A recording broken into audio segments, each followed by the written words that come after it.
امام جعفر صادق علیہ السلام کی ولادت باسعادت۔ ہمارے چھٹے امام حضرت امام جعفر صادق علیہ السلام 17 ربیع الاول 83 ہجری بمطابق 702 عیسوی پیر کے دن مدینہ منورہ میں پیدا ہوئے۔ آپ علیہ السلام کی ولادت کی تاریخ کو خدا نے بڑی عزت دی ہے۔ احادیث میں ہے کہ اس تاریخ کو روزہ رکھنا 1 سال کے روزے کے برابر ہے۔ آپ علیہ السلام کے والد ماجد امام محمد باقر علیہ السلام اور مادر گرامی جناب فروا فاطمہ بنت قاسم ابن محمد ابن ابی بکر ہیں۔ جناب فروا بڑی پاک سیرت، کامل الایمان اور معرفت والی بی بی تھیں اور احکام شرع سے خوب واقف تھیں۔ ایک بار کا ذکر ہے کہ خانہ کعبہ میں ارکان حج ادا فرما رہی تھیں۔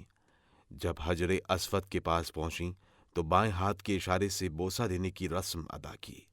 ایک شخص نے بڑھ کر ٹوکا کہ یہ خلاف سنت ہے۔ آپ نے جواب دیا، ہمیں تمہارے علم کی ضرورت نہیں۔ ان معظمہ کی قابلیت کے ثبوت میں صرف اتنی ہی بات کافی ہے کہ آپ کو امام محمد باقر علیہ السلام جیسے مقدس بزرگوار کی خدمت میں ہر وقت حاضر رہنے کا شرف حاصل تھا، اور آپ علیہ السلام کی زبان سے ہر روز احکام خدا و رسول سنتی رہتی تھیں۔ اسم گرامی، کنیت و القاب۔ آپ علیہ السلام کا اسم گرامی جعفر اور کنیت ابو عبداللہ اور ابو اسماعیل قرار پائی۔ آپ علیہ السلام کے القاب میں سے بعض یہ ہیں: صادق، سچ بولنے والا، صابر، صبر کرنے والا، فاضل، فضائل و برتری کا حامل، طاہر، پاک و پاکیزہ۔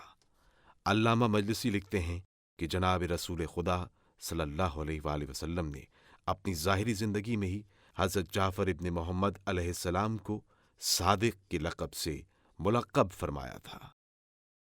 جعفر نام رکھنے کی وجہ۔ جعفر کے معنی نہر کے ہیں، گویا قدرت کی طرف سے اشارہ ہے کہ آپ علیہ السلام کے علم و کمالات سے دنیا سیراب ہو جائے گی۔ علماء کا بیان ہے کہ جنت میں ایک شیریں نہر ہے جس کا نام جعفر ہے۔ اس کی مناسبت سے آپ علیہ السلام کا نام جعفر رکھا گیا ہے، کیونکہ آپ علیہ السلام کا فیض عام جاری نہر کی طرح تھا، لہٰذا آپ علیہ السلام اس نام سے موسوم ہوئے۔ امام جعفر صادق علیہ السلام کی نشو و نما اور تربیت۔ 12 برس آپ علیہ السلام نے اپنے جد بزرگوار حضرت امام زین العابدین علیہ السلام کے زیر سایہ تربیت پائی۔ شہادت امام حسین علیہ السلام کے بعد سے 35 برس تک امام زین العابدین علیہ السلام کا مشغلہ عبادت الہی اور اپنے مظلوم والد گرامی حضرت سید الشہداء علیہ السلام کی یاد کے سوا اور کچھ نہ تھا۔ واقعہ کربلا کو ابھی صرف 22 برس گزرے تھے۔ اس مدت میں کربلا کا ہولناک واقعہ اپنے تاثرات کے لحاظ سے ابھی کل ہی کی بات معلوم ہوتا تھا۔ امام جعفر صادق علیہ السلام نے آنکھ کھولی تو اسی غم و اندوہ کی فضا میں شب و روز شہادت حسین علیہ السلام کا تذکرہ سنا، اور اس غم میں نوحہ و ماتم اور گریہ و بکا کی آوازوں نے ان کے دل و دماغ پر ایسا اثر کیا کہ جیسے وہ خود واقعہ کربلا میں موجود تھے۔ پھر جب وہ یہ سنتے تھے کہ ان کے والد بزرگوار امام محمد باقر علیہ السلام بھی کم سنی ہی کے دور میں صحیح اس جہاد میں شریک تھے، تو ان کے دل کو یہ احساس بہت صدمہ پہنچاتا ہوگا کہ خاندان عصمت کے موجودہ افراد میں ایک میں ہی ہوں جو اس قابل فخر یادگار معرکہ ابتلا میں موجود نہ تھا۔ چنانچہ اس کے بعد عمر بھر امام جعفر صادق علیہ السلام نے جس طرح اپنے جد مظلوم امام حسین علیہ السلام کی یاد کو قائم رکھنے کی کوشش کی ہے، وہ اپنی مثال آپ ہی ہے۔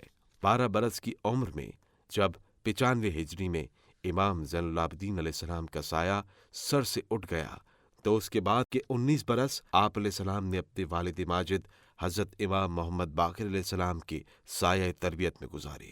یہ وہ وقت تھا جب بنی امیہ کی حکومت کی بنیادیں ہل چکی تھیں اور عوام امام محمد باقر علیہ السلام کی خدمت میں علم و حکمت کے حصول کے لیے حاضر ہو رہے تھے۔